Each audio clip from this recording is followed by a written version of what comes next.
Hi, welcome back to part two of how to make your breath hold your plank in place.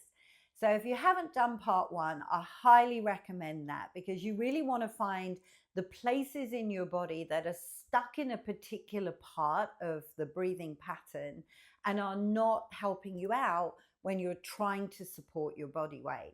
However, if you feel like you've nailed that, come join me on the mat and let's see where we can go with it. So, just a reminder as you turn onto your back, this particular breathing pattern, I'm going to refer to it as bracing because when you're holding a plank and you're not doing anything in the plank, you want this bracing position, but you do still need to be able to breathe. I am not saying this is how you should be walking through life. This is for a specific purpose. So, from here, I want you to bring your hands. So I have my thumbs on the back of my ribs. I'm a little bit round the side of the ribs, fingers on the front of the ribs on both sides. And as you inhale, all of the rib cage should expand out. As you exhale, I want you to consciously pull all those aspects in. Can you do that a couple of times? So we're going into a stronger exhale pattern here to close the front of the ribs in, to pull the sides in, to pull the back in. And you should feel there's a difference in the relationship with the back ribs to the floor. So when I breathe in, the back ribs come closer to the floor. When I exhale, they either lighten their pressure or come away, depending what part of the ribs you're focusing on. So we could already think of this as bracing the rib cage. When we pull it in small, can you feel how everything begins to stiffen and harden? Now I want you to find that in your waist. If you can do the same hand position, I would do that. It can be very useful. So when you breathe in, because these back muscles should expand, like we spoke about in part one, you should notice that your low back curve gets a little bit less. And when you exhale and the muscles contract, the low back curve gets a little bit more. We're not talking anything major, just as the muscles get bigger, they take up some of that space. As they get smaller, they give it back. I want you now to think of exaggerating this. So when you exhale, can you narrow the waist in? Can you think of the back and the front pulling towards each other? And as you inhale, can you really expand all of that upward and outward? So we want in equal measure in the circle, in the circumference, everything expands, but then that strong contract where you can feel the belly muscles starting to pull in. Then we want the same thing with the lower abdominals. That when you breathe in, we've got this expanding where you can think of the pelvis getting wider, but it's also expanding from front to back. And as you exhale, everything closes in. And I want you to be really sure that you have the control to get all of this to happen at the same time. So if I was to put a big brace around you that started up at your collarbones and ended down by your hips, everything is pulled in and supported. And this can definitely take time, but you're trying to learn to feel that sensation of tension. And if you are somebody that is tense all the time, you really have to be able to find that expand first to find a degree of tension that is going to be helpful rather than harmful.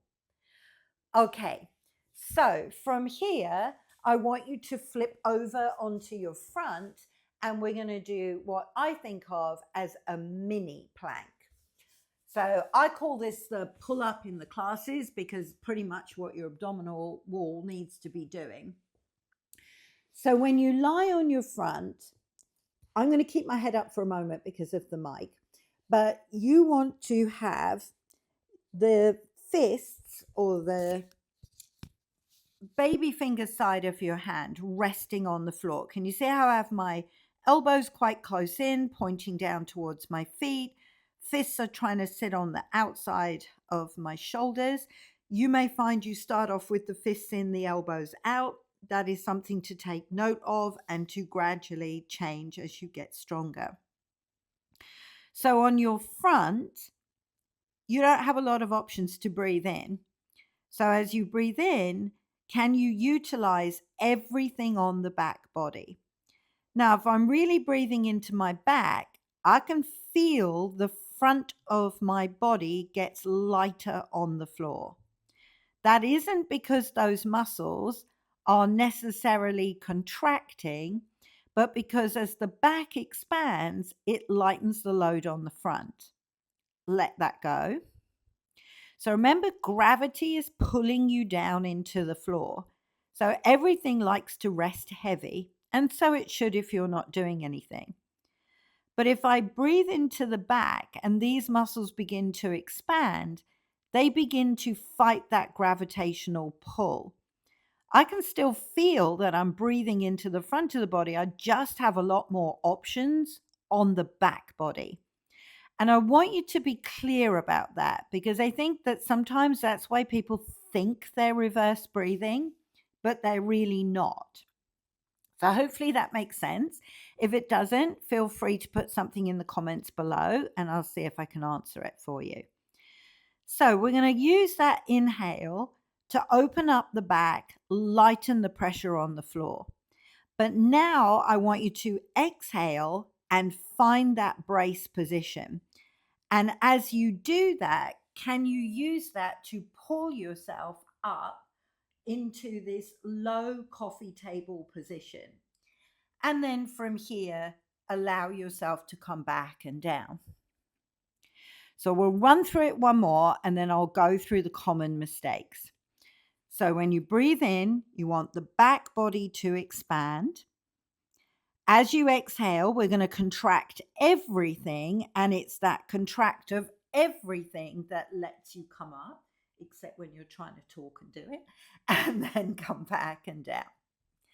So here are the common compensations when people are rushing into this and either the body's not ready or they haven't quite grasped where we're going. So if I see somebody come up like this, I know that there is no closure of the abdominal wall, because the pelvis will not be able to get into this position if the lower abdominals are doing their thing. Generally, I also know the bottom half of the ribs are also not closing in, because if I really close them in, see how the back changes position. Or I'll see people tuck their head right in, power up through the shoulders, and come into this very rounded back. We're not looking for that, because when you do take this into plank, you want the natural curves of the spine to be there, but supported by all of the muscles. And then you come on down. So let's talk through it a couple more times, see if we can iron out what's going on. So if you go fists in under your shoulders, I'll sit up for a moment. So that would look like this position. You keep rounding the shoulders forward, which means you keep hollowing your chest and rounding into your shoulder blades. Now, I've walked that path. It takes time to come out of that position. You have to accept that you're going to be a bit rubbish to begin with, but you do want to start trying to bring the hands out so that you have all of this space, front and back, to be able to breathe and move into. Okay, so we get the breath into the back, which means you're lighter on the floor, technically. Then on the exhale, you want to find all of the brace to lift you up.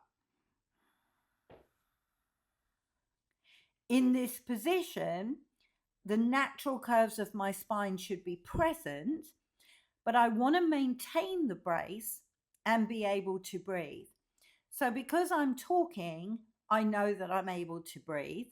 However, I can feel that I'm keeping the tension of the ribs. I'm keeping the tension of the waist and I'm keeping the tension of the lower abdominals. And then as you release down, you can let all of that go. So we're going to do this one more time before we move on. So remember that head butting the wall in video 1. So you want a long neck, the shoulders are down. As you breathe in, the back body expands, which lessens the pressure on the floor. As you exhale, everything contracts to allow you to come on up. Then I want you to stay here and either talk to yourself or make sure that you're breathing. But I want you to keep mentally running round. What's not contracting are the front doors of the ribs wide open. Maybe the back doors are sagging to the floor. Maybe the lower back is collapsing. Maybe the abdominal wall is not being held in, whatever it might be. And then let yourself come back and down. Okay, so let's see if we can take that into plank, because that's why we're here after all. So you're going to come onto all fours. So common issues in plank that I see are that people can't maintain this brace and they start to dump weight down into their hands.